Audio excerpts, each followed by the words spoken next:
सभी स्टूडेंट्स को नमस्कार। मैं लेक्चरर संतवीर सिंह। अपने पहले एक लेसन लगाया था कक्षा 9 के सूचना प्रौद्योगिकी के आधार यूनिट का पहला चैप्टर हमने कर लिया था, कंप्यूटर का परिचय। उस अध्याय में से जितने प्रश्न बनते थे वो सारे प्रश्न उतने जो मैंने वीडियो में करवाए हैं उतने ही हैं, उसके अलावा कोई प्रश्न उसमें नहीं बनता ऐसा कोई। तो दूसरा अध्याय है कंप्यूटर तंत्र। जब पूरी बुक हो जाएगी, कुछ स्टूडेंट्स के ये समस्या रहती है, वो कहते हैं कि अधीनस्थ बोर्ड करवा रहा है, कंप्यूटर के प्रश्न टफ करवाता है। आज मैं आपको दिखाऊंगा कि टीचर्स एग्ज़ाम में अगर कोई इस पाठ में से आया या पहले पाठ में आया तो जो मैंने क्वेश्चन करवाए थे उसमें इंक्लूड हो गए। इसमें भी मैं आपको बताऊंगा। बस आप इत्मीनान से वीडियो के सभी प्रश्नों की जो मैं व्याख्या करवाऊँ उसको सुनते रहें, साथ में चाहे नोट डाउन कर लेना या पीपीटी मैं संतवीर सर जो टेलीग्राम चैनल है उसमें भेज दूंगा, या व्यक्तिगत नंबर इसमें मैं आपको दे दूंगा, उसमें से आप मेरे से मंगवा सकते हैं। चलिए, दूसरी इकाई पहली जो क्लास थी उसमें आप सबने ये कहा था, ज़्यादा समय नहीं लूँगा, आप सबने ये कहा था कि सर क्लास अच्छी है, निरंतर रखें। तो दूसरी इकाई के कुल लगभग इस दूसरे पाठ में से 70+ प्रश्न बनते हैं। तो जितने स्टूडेंट्स लाइव में आए हैं तो एक बार वो शेयर ज़रूर कर दें वीडियो को, और लाइक और कमेंट दोनों चीज़ें साथ में चलती रहनी चाहिए। कंप्यूटर की किस इकाई में जटिल गणनाएं करने की क्षमता होती है? ये प्रश्न अब आपको पहले बता देता हूँ। आरपीएससी के फर्स्ट ग्रेड एग्ज़ाम के 2014 में एक एग्ज़ाम हुआ था, उसमें ये प्रश्न आया था। इसमें थोड़ी सी ना हमारे टाइपिस्ट से मिसप्रिंट रह जाता है। जैसे ये जो है ये अक्ष नहीं है, ये है अदा इकाई। क्या है?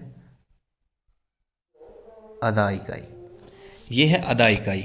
अदा और प्रदा, देखो एक बात ध्यान रखना, आप साइकोलॉजी करो या कंप्यूटर करो, हिंदी में अगर आपको शब्द समझ नहीं आते तो हम अक्सर उनको, हमें आदत होती है इंग्लिश में याद करने की। तो पेपर का इंग्लिश वर्जन जो प्रश्न होता है वो ज़रूर देखा करें आप। अदा प्रदा आपको समझ नहीं आएगी तो आप इसको ज़रूर देख लेना इंग्लिश वर्जन को। तो पहला ऑप्शन है अदा इकाई, दूसरा है स्मृति भंडारण इकाई, तीसरा है केंद्रीय प्रोसेसिंग इकाई और चौथा है प्रदा इकाई। तो इसका ठीक ऑप्शन है केंद्रीय प्रोसेसिंग इकाई। अब केंद्रीय प्रोसेसिंग इकाई क्या होता है पहले थोड़ा सा आप समझ लें। ये होता है जी सीपीयू। सीपीयू। अब आप ये कहेंगे कि सीपीयू जटिल गणनाएं कैसे करता है? मान लो जिनका कंप्यूटर विषय नहीं रहा उनके दिमाग में आएगा कि सीपीयू जटिल गणनाएं कैसे करता है। तो सीपीयू के 3 भाग होते हैं। सीपीयू के कितने भाग होते हैं? 3 भाग होते हैं। एक होता है सीयू, कंट्रोल यूनिट, और दूसरा भाग होता है एसयू, स्टोरेज यूनिट, जिसको आप कह सकते हो संग्रहण इकाई, स्टोरेज जिसमें स्टोर होता है, और एक होता है ALU। इससे प्रश्न बहुत बनते हैं, अर्थमेटिक लॉजिक यूनिट, यानी कि उसका हिंदी में अर्थ कहें तो अंक गणितीय व तार्किक इकाई जो होती है वो CPU का एक भाग होता है ALU। उसका काम ये है जटिल से जटिल गणनाएं करना कुछ ही सेकंडों में। तो इसका ठीक उत्तर है पहले प्रश्न का केंद्रीय प्रोसेसिंग इकाई। चलिए नेक्स्ट क्वेश्चन पे। क्वेश्चन ज़्यादा है तो ज़्यादा व्याख्या नहीं करूंगा मैं। किसी कंप्यूटर का दिमाग होता है, ये भी देखो लेक्चरर एग्जाम में आया हुआ प्रश्न है। किसी कंप्यूटर का दिमाग होता है, किसको कहते हैं? ALU को, मदरबोर्ड को, कंट्रोल यूनिट को। इसका ठीक उत्तर है CPU। उस पेपर में क्या दिया था? दिमाग नहीं दिया था, उसमें दिया था किसी कंप्यूटर का मस्तिष्क होता है। मस्तिष्क कह लो, दिमाग कह दो। ये 9वीं क्लास की बुक में तथ्य दिए हुए हैं। मैं सारा मैटर आपको, आप पेज वाइज देख सकते हैं, पहले पेज से कितने बनाए, दूसरे से कितने बनाए। चलिए, हाँ जी ठीक उत्तर दे रहे हैं कुछ लोग, बिल्कुल बिल्कुल। क्वेश्चन नंबर 3, निम्न में से कौन सा CPU का भाग नहीं है? अभी मैंने आपको लिखाया था कि CPU के कितने भाग होते हैं, कितने होते हैं? C1 2 3 शब्द हैं और 3 ही भाग होते हैं। CPU के 3 भाग होते हैं। CU होता है, बिल्कुल होता है। CU का मतलब होता है कंट्रोल यूनिट, जो नियंत्रण रखती है। CU का मतलब कंट्रोल यूनिट। आई यू क्या होता है? क्या आई यू इसका भाग है? S U. आई यू का मतलब होता है इनपुट यूनिट। क्या होता है? Input unit. इनपुट। क्या ये इसका भाग है? एस यू का मतलब है स्टोरेज यूनिट। क्या है इसका मतलब? स्टोरेज, स्टोर करती है जो। और ए एल यू तो हमें पता ही है, अभी हमने अंकगणितीय वैतार्किक इकाई। तो ये तीनों भाग है और B number option I U नहीं है। आई यू का मतलब है इनपुट यूनिट। सीपीयू के तीन भाग हैं, C U, S U, A L U. आगे मैं बता दूंगा इसको विस्तार से। चलिए प्रश्न नंबर 4। उम्मीद है आपको प्रश्न पसंद आ रहे होंगे। अच्छे लगे तो एक बार वीडियो को शेयर ज़रूर कर दें आप। मेरा हौसला यही रहेगा, क्योंकि आपको पता है मैं हिस्ट्री से लेक्चरर हूँ। अभी मैंने आपको मैनेजमेंट के भी इसी तरह एक सीरीज़ स्टार्ट करनी है और हिस्ट्री की भी। और फिर भी मैं इसके लिए जो सब्जेक्ट जितना मैंने पढ़ा तो आपके लिए स्पेशल क्वेश्चन बनाता हूँ। ए L you, A L you है क्या है जी? चलिए कमेंट करके बताएं ए एल यू का अर्थ क्या है। इसकी full form arithmetic level unit. मैंने बहुत ही पास पास के ऑप्शन बनाए हैं। Arithmetic level unit, application logic unit, arithmetic logic unit, computer संचालित अधिगम। क्या है जी? कुछ लोग ठीक बता रहे हैं, कुछ लोगों ने अर्थमेटिक लेवल यूनिट नहीं, arithmetic logic unit, option number C. चलिए आगे बढ़ते हैं। Arithmetic logic unit, arithmetic A L U, ऐसे रटते रहा करो अर्थमेटिक लॉजिक यूनिट। इन्हीं इन्हीं बुक में से 9th की जो मुख्य बुक है, इसी बुक में से प्रश्न आपको मिलेंगे। उसमें भले ही पहले के प्रश्न कैसे रहे हों नहीं रहे हों, इतिहास में मत जाया करें। यह कहना गलत नहीं होगा कि कंप्यूटर में यदि डैश डैश नहीं है, यदि नहीं है तो कंप्यूटर कुछ भी नहीं कर सकता। आगे ना पूरा प्रश्न नहीं लिखा तो कंप्यूटर कुछ भी नहीं कर सकता, कुछ भी नहीं कर सकता। आगे समझ लें, ये है पूरा प्रश्न। यह कहना गलत नहीं होगा कि कंप्यूटर में यदि डैश डैश नहीं है तो कंप्यूटर कुछ भी नहीं कर सकता। तो इसका उत्तर बताएं, लगाएं। इसका उत्तर है केंद्रीय प्रोसेसिंग इकाई। कंप्यूटर में अगर सीपीयू ना हो तो कंप्यूटर कुछ भी नहीं कर सकता। सीधी सीधी लाइन दी हुई है, मैंने रेगिस्तान छोड़ के इस प्रश्न को बनाया है आपकी बुक में से। ये आपकी बुक के शायद पहले दूसरे पेज पे जहाँ से चैप्टर स्टार्ट होता है वहीं है उत्तर। चलिए 6 नंबर, सीपीयू को अन्य किस नाम से जानते हैं? सीपीयू को अन्य किस नाम से जानते हैं? क्या नाम हो सकता है उसका? 6 नंबर प्रश्न का माइक्रो प्रोसेसर। ये जो है ना, ये कंट्रोल यूनिट है।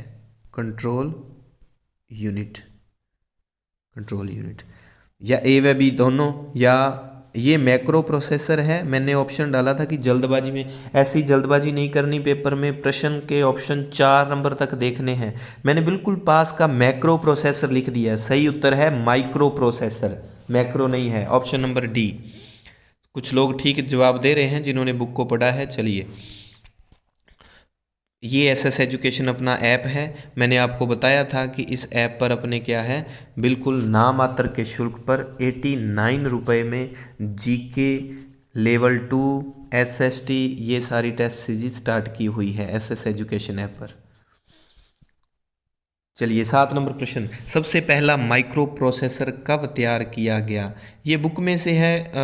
अब एक बात आपको बताता हूँ, ये इसका ठीक उत्तर है 7 नंबर प्रश्न का 1972। अब आपको माइक्रो प्रोसेसर के बारे में थोड़ा सा बता देता हूँ। माइक्रो प्रोसेसर एक चिप टाइप होता है। ये इंटेल कंपनी जो थी, इंटेल कंपनी ने ये सबसे पहले बनाया था।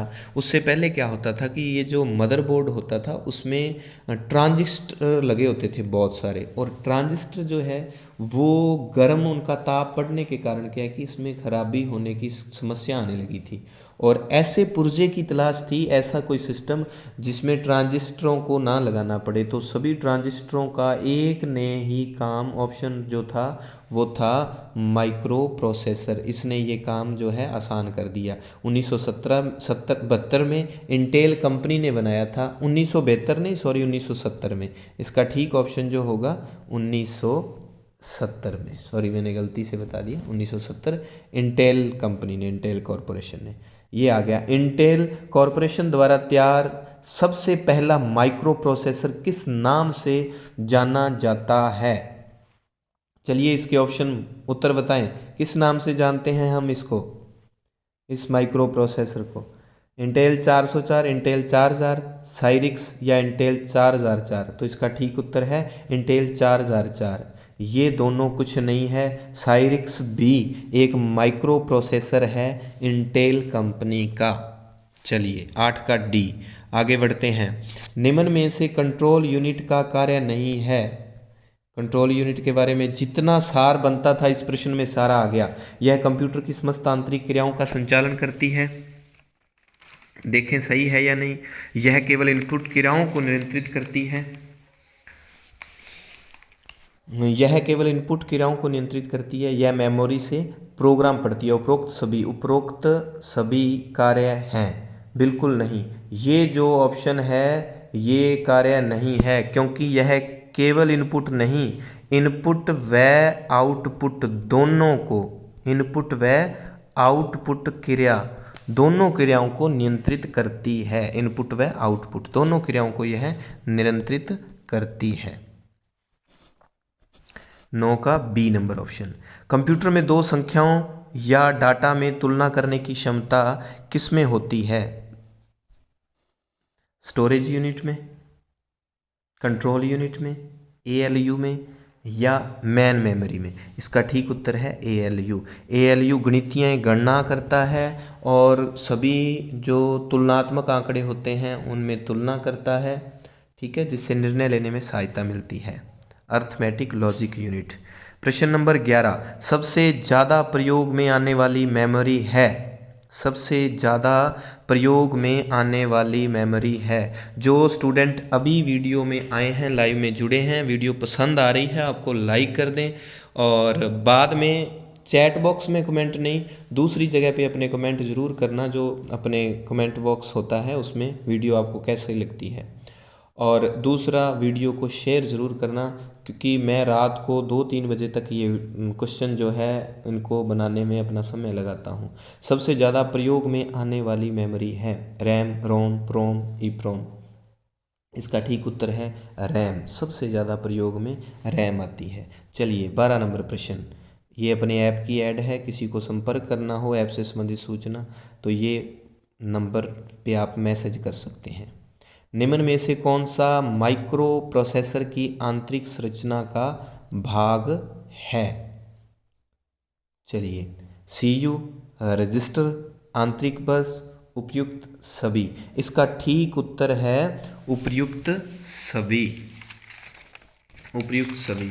अब एक बात ध्यान रखना, पीछे जो ना मैंने प्रश्न करवाए थे उसमें 3-4 प्रश्न ऐसे आए थे जो कि आरपीएससी ने एग्ज़ाम में पूछे हुए और वो हूबहू मेरे को अपनी बुक में मिल गए थे।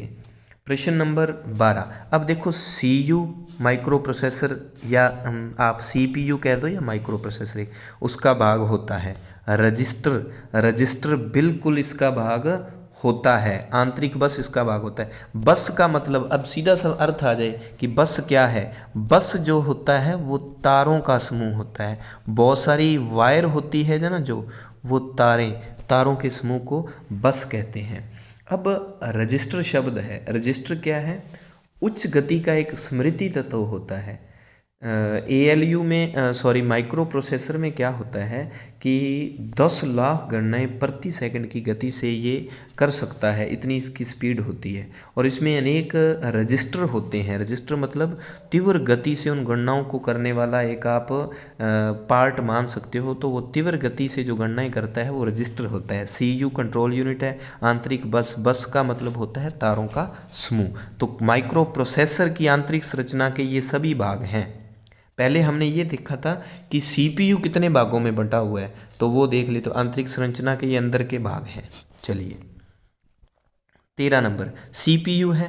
आसान प्रश्न है बिल्कुल, कमेंट करके ये तो बता दो। सीपीयू है central programming unit, central power unit, central processing unit, central palace unit. मैंने बहुत करीब करीब के प्रश्न इसमें ऑप्शन जो है डाले हैं। तो आप 13 नंबर ऑप्शन बिल्कुल कुछ लोग ठीक बता रहे हैं।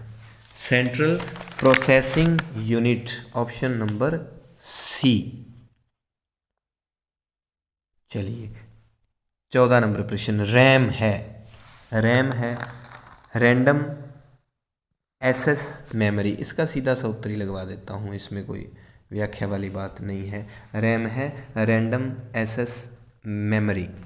चलिए आगे बढ़ते हैं। प्रश्न संख्या 15, डाटा को स्थायी रूप से संग्रहित करने के लिए किस मेमोरी की आवश्यकता होती है? डाटा को स्थायी रूप से संग्रहित करने के लिए किस मेमोरी की आवश्यकता होती है? रैम, रोम, द्वितीयक या प्राथमिक? द्वितीय मेमोरी। स्थायी रूप से संग्रह करने का काम द्वितीयक मेमोरी करती है। द्वितीयक मेमोरी में अब वो जितने ऑप्शन होते हैं ना आपके, हार्ड डिस्क, सीडी, डीवीडी, वो जो होते हैं, वो हार्ड डिस्क वगैरह जो है, फ्लॉपी डिस्क वगैरह जो है, वो द्वितीयक मेमोरी के उदाहरण हैं। चलिए प्रश्न नंबर, ये देख लो, अच्छा लग रहा है लोगों आपको? आगे बढ़ते हैं। 16 नंबर प्रश्न। अच्छा, कमेंट करके आप बताना अगर आपको ये प्रश्न ठीक लगते हैं तो क्या मैं मैनेजमेंट की क्लास स्टार्ट करूं? उसमें जितने भी पार्ट हैं उसको अच्छे से आपको समझा के, पार्ट की व्याख्या और साथ में ऑब्जेक्टिव साथ के साथ, क्योंकि मैं स्कूल से संबंधित वो सारा काम है, तो स्कूलों में वो काम हम खुद करते हैं। जितनी योजनाएं हैं हमारे सामने ही वो लागू हुई है, तो हमें अच्छे से उसके बारे में पता है। मेमोरी से संबंधित असत्य कथन है। 16 नंबर प्रश्न, मेमोरी में संग्रह के लिए एक स्थान होता है। मेमोरी में प्रत्येक स्थान की एक पहचान संख्या होती है। यह एक अर्धचालक चिप है। हाँ जी, इसका उत्तर अगर किसी को पता है तो बताएं। यह सीपीयू का ही एक भाग है। मेमोरी में संग्रह के लिए एक स्थान होता है। हाँ जी, कमेंट करके बता सकते हैं क्या लगता है आपको? इसका ठीक उत्तर जी कुछ गड़बड़ कर रहे हैं। ए नंबर ऑप्शन। एक नहीं, यहाँ बुक में लिखा हुआ है मेमोरी में संग्रह के लिए अनेक स्थान होते हैं, एक स्थान नहीं। देखो कितनी चालाकी से प्रश्न बनाया है मैंने। अनेक स्थान होते हैं, एक नहीं अनेक स्थान। बाकी है प्रत्येक स्थान की पहचान होती है। मेमोरी वो दे सकता है, मेमोरी है एक अर्धचालक चिप है। मेमोरी क्या है? एक अर्धचालक चिप है। चलिए, और यह सीपीयू का ही एक भाग है, ये ध्यान रखना आप। उसमें होती है ना मेमोरी, होती है सीपीयू में। रैम संबंधी असत्य कथन है। इसमें संग्रहित डाटा को कभी भी एक्सेस किया जा सकता है। इसमें प्रोग्राम अस्थायी रूप से संग्रहित होते हैं। कंप्यूटर के बंद होने पर यह डाटा मिट जाता है।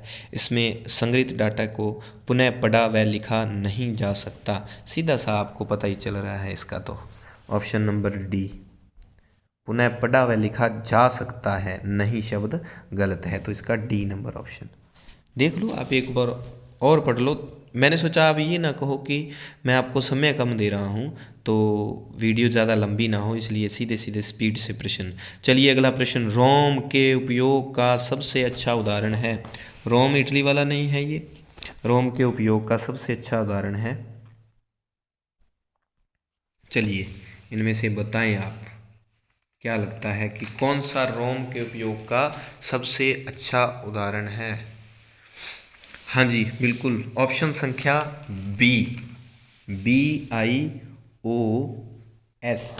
BIOS। BIOS की जो फुल फॉर्म है basic input output system, basic input output system.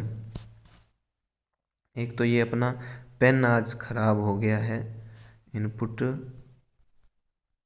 Output system, basic input output system, ये BIOS। इसको मैंने चेंज कर दिया था, IBOS लिख दिया था। चलिए प्रश्न संख्या 19, द्वितीयक मेमोरी के उदाहरण हैं। हार्ड डिस्क है, फ्लॉपी, ये फ्लॉपी डिस्क था, फ्लोपी नहीं, फ्लॉपी डिस्क था, और मैग्नेटिक टेप, ये सभी जो हैं द्वितीयक मेमोरी के उदाहरण हैं। 19 का आ जाएगा डी। प्रश्न संख्या 20, माइक्रो प्रोसेसर का उदाहरण है। माइक्रो प्रोसेसर का उदाहरण है पेंटियम 4, AMD, साइरिक्स। मैंने आपको माइक्रो प्रोसेसर के कुछ उदाहरण बताए थे, उस समय साइरिक्स तो मैंने बता ही दिया था, तो उपयुक्त सभी इसका ठीक उत्तर हो जाएगा। चलिए 21 नंबर प्रश्न। ऐड ज़्यादा डाल दिया आज अपने ऑपरेटर ने, इससे आप परेशान हो जाएंगे। निम्न में से रोम का प्रकार नहीं है।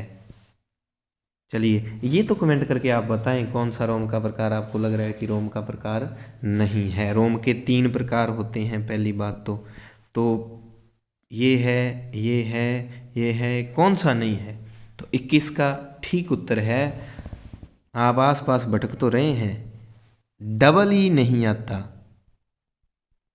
21 का ठीक, सॉरी डबल ई क्या, ये डबल पी नहीं आता, बी नंबर उत्तर है, बी नंबर। ई के बाद डबल पी आ गया तो इसका मतलब गलत है, डबल ई आ जाता है, ठीक है, और पी एक बार है, पी एक बार है, डबल ई है और ई पी है। तो एक बार सिंगल ई है, एक बार सिंगल पी है और एक बार डबल ई है, तो पी डबल नहीं आता, तो इसका ठीक उत्तर है बी नंबर, ये नहीं है। एक बार मैं इसको साफ करके उत्तर लगा देता हूँ।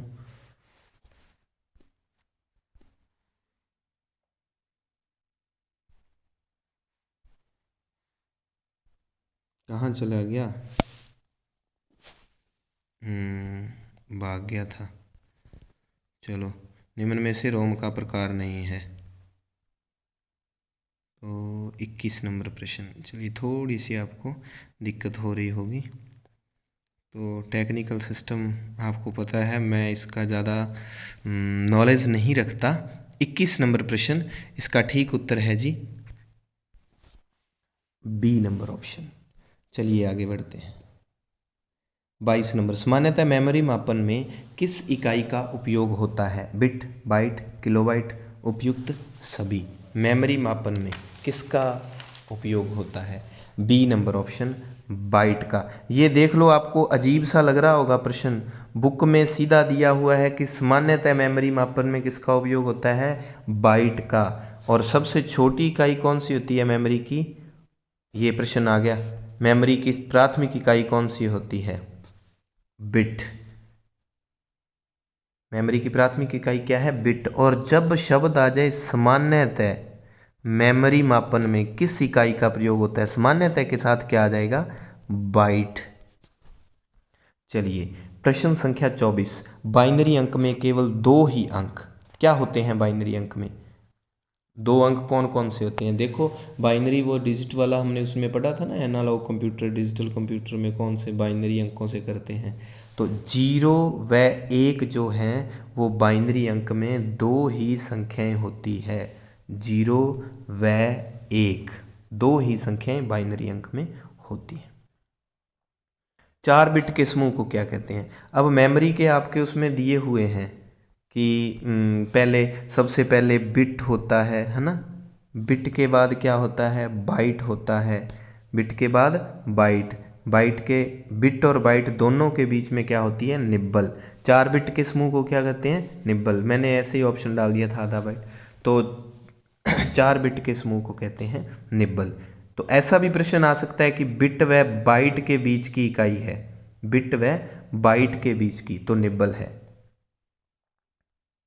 बिट बाइट में कन्फ्यूज़न बहुत रहती है भाई, ये अच्छे से आप कर लेना, पहले ही बता देता हूँ। अब ये सही क्रम बताना है आपको कि आपको क्या लगता है कि सबसे पहले कौन सा आएगा, सबसे बाद में? KB GB MB TB, KB TB MB GB, इसको बस ऐसे ही रटते रहना, KB MB GB TB, KB MB GB TB, KB MB GB TB। अगर वैसे तो अपने को पता ही है कि KB किलो बाइट है ना, बिट, निब्बल, फिर उसके बाद बाइट, फिर किलो बाइट, फिर वो मेगा बाइट है ना, GB गीगा बाइट, फिर टेरा बाइट।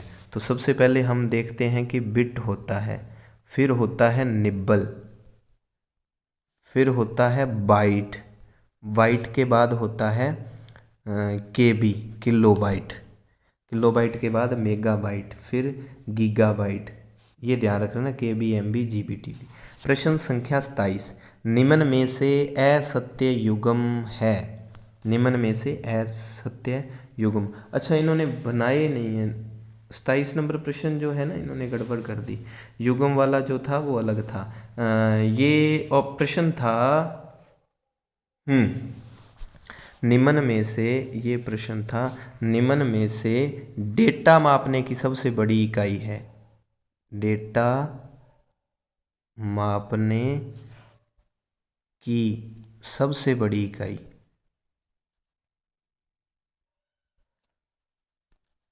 डेटा मापने की सबसे बड़ी इकाई। अब बताओ, डेटा मापने की इनमें सबसे बड़ी इकाई आपको कौन सी लगती है?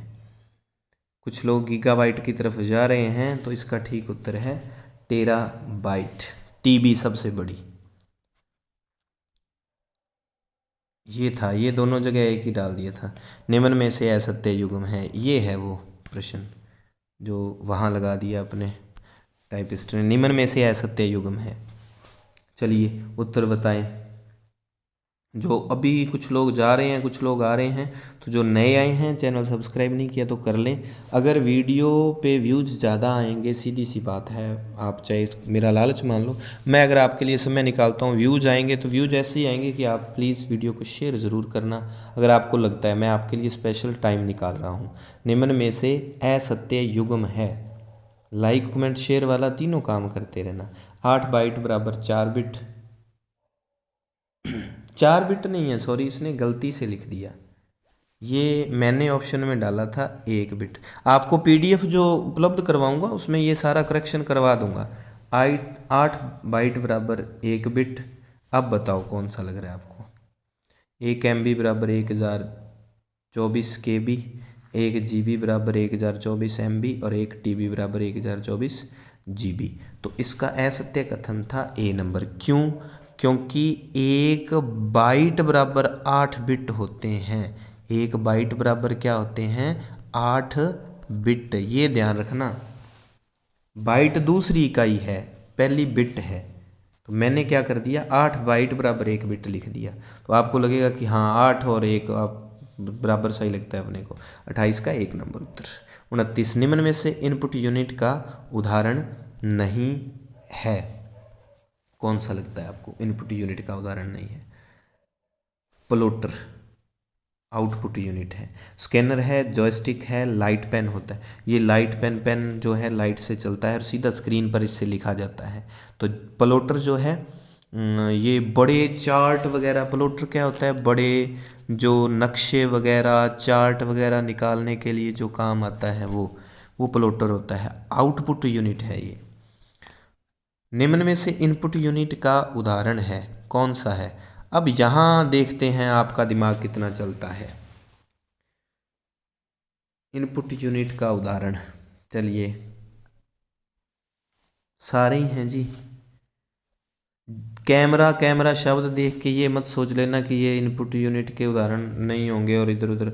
बार कोड रीडर भी है, वेब कैमरा भी है, डिजिटल कैमरा भी है, सारे इनपुट यूनिट में। इनको रट लेना, इन उदाहरणों को। इन्हीं में से प्रश्न आपको मिलेगा, ऐसा मेरा विश्वास है। विश्वास करके चलना आप भी। 31, कीबोर्ड में कार्य कुंजियों की संख्या होती है। कीबोर्ड में कार्य कुंजियों की संख्या, चलिए बताइए। प्रश्न को ध्यान से पढ़ो, मैं क्या पूछ रहा हूँ? कार्य कुंजियों की संख्या। 108 में आपका दिमाग जा रहा है, वो वैसे कीज होती हैं कुल। कार्य वाली कौन सी होती हैं? फंक्शनल। अब जाओ एफ वाली सीरीज पे, अब आएगा आपका ठीक उत्तर। बी नंबर 12, वो जो होती है ना F1 से लेकर F12, वो फंक्शनल की कार्य कुंजी। इसलिए कह रहा हूँ कि उसमें ज़रूर देखना इंग्लिश वर्जन में प्रश्न को।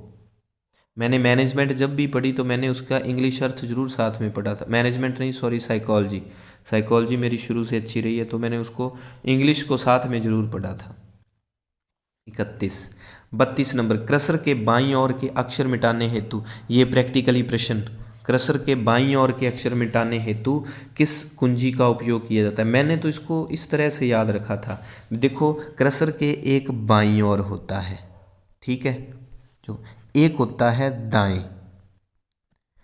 तो अंग्रेजी में एक शब्द होता है डी, एक ये है वर्ड डी।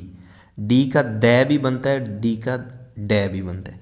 तो बै वाला बैक स्पेस, बाएं को मिटाना है तो बैक स्पेस, बै से बाएं, बै से बैक स्पेस। अगर इसको आपने इस तरह से याद रखना है सीधे तुक्का लॉजी से, तो डी से दै बनता है, तो दाएं से मिटाना है तो डिलीट वाला, दाएं मिटाना है तो किस वाला, डिलीट वाला, बाएं तरफ मिटाना है तो बै से बैक, बै से बाएं। चलिए प्रश्न नंबर 33, दो अक्षरों के मध्य अन्य कोई अक्षर डालने हेतु किस कुंजी का उपयोग किया जाता है। 33 नंबर प्रश्न, इसका ठीक उत्तर है इंसर्ट। दो अक्षर के मध्य कोई अन्य कुंजी, आपने कोई अन्य की डालनी हो तो इसे तो इंसर्ट बटन जो है उसका उपयोग होता है।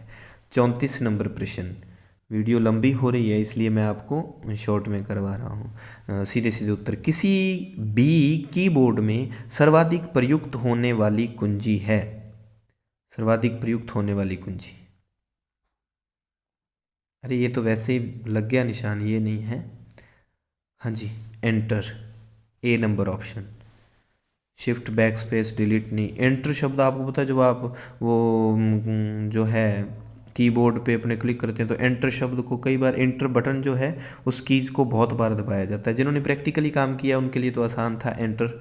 34 का ए एंटर। क्रसर के दाईं और वो प्रश्न आ गया आप वाला, अभी मैंने करवाया था, ये तो सारे उत्तर बता दो। क्रसर के दाईं, डी से दायां, डी से डिलीट, दाएं और को मिटाना है तो डिलीट। न्यूमेरिक कीपैड कितनी कुंजियों का समूह है। न्यूमेरिक कीपैड, जिन्होंने पढ़ा है बुक को वो तो सीधे सीधे उत्तर बताते रहेंगे। कितनी कुंजियां हैं उसमें, उसमें है जी 17। न्यूमेरिक की में कितनी है, 17 कुंजियां हैं। 37, बिना बॉल वाले माउस को कहते हैं। माउस के 2-3 प्रकार बताए हुए हैं, तो बिना बॉल वाले माउस को क्या कहते हैं ये आपको बताना है सभी ने। ऑप्टिकल माउस, स्क्रॉल माउस पे किसी का ध्यान जा रहा है, ऑप्टिकल माउस होता है बिना बॉल वाला माउस। सबसे कम मेमोरी साइज कौन सी है, सबसे कम है जी बताएं, सबसे कम मेमोरी साइज कौन सी है। किलोबाइट सीधा सा है, किलोबाइट 38 का डी। 39 नंबर प्रश्न का उत्तर, और सबसे कम तो किलोबाइट है और सबसे बड़ी कौन सी है, टीबी टेराबाइट। जब कंप्यूटर पर कार्य कर रहे होते हैं तब प्रोग्राम व सूचनाओं को एकत्रित करने के लिए स्मृति का प्रयोग होता है। उस स्मृति को निम्न में से क्या कहते हैं। ये आरपीएससी ने कंप्यूटर ये प्रश्न पूछा हुआ है, पहले बता देता हूँ। उस स्मृति को कहते हैं जी रोम। लेंथी प्रश्न देख के घबरा मत जाना, कंप्यूटर पर जब कार्य कर रहे होते हैं, एट प्रेजेंट की बात कर रहा है, सूचना एकत्रित हो रही तो किस स्मृति का, रोम का उपयोग किया जाता है। 40 नंबर, ये भी प्रश्न आरपीएससी ने पूछा हुआ है। निम्न में से 1 गीगाबाइट का सही समतुल्य है। पहले तो 2 की घात 10, इसका मतलब हो जाता है 1024। इस दो दो 10 लगा हुआ है ना, इसका अर्थ है 1024। 2 को 10 बार वो गुणा करोगे 1024 आ जाएगा। अब देख लो 1 गीगाबाइट के समतुल्य कौन सा है। 40 नंबर प्रश्न, चलिए एमबी, क्योंकि हमने देखा केबी, केबी के बाद एमबी, एमबी के बाद जीबी, ये आते हैं केबी, एमबी, जीबी। ठीक है, ये के एम जी, ये सीरीज के एम जी याद रख लेना, आपको याद रह जाएगा। 40 प्रश्न जो हैं अभी ये लगभग ना प्रश्न जो हैं कुल 80 के आसपास इसमें से बनाए हैं मैंने। तो 40 प्रश्न जो हैं मैं अभी करवा देता हूँ आपको, अभी करवा दिए मैंने 40 प्रश्न। दूसरे मैं बाद में आपको 40 से आगे वाले बाद में। एक बात का ध्यान रखना, इनमें जो लास्ट वाले ये सारे प्रश्न हैं ना, 38 से लेकर ये सारे आरपीएससी ने पूछे हैं। सबसे कम मेमोरी साइज कौन सी आरपीएससी ने पूछा है। 39 नंबर भी आरपीएससी ने लेक्चरर एग्ज़ाम में पूछा है और 40 नंबर भी लेक्चरर एग्ज़ाम में पूछा है। तो वो जो पूछे हुए प्रश्न है कंप्यूटर टीचर में या लेक्चरर एग्ज़ाम में, वो सारे मैं इसमें इंक्लूड कर रहा हूँ। अगर आपको लगे कि प्रश्न पसंद हैं तो मेरे को कमेंट लाइव चैट में नहीं, दूसरी जगह कमेंट करके बता देना कि मैं आपको मैनेजमेंट और हिस्ट्री के प्रश्न जिसमें से आपको ज़्यादा ज़रूरत हो तो वो मैं आपके लिए लेके हाजिर रहूँगा। धन्यवाद। जय हिंद, जय भारत।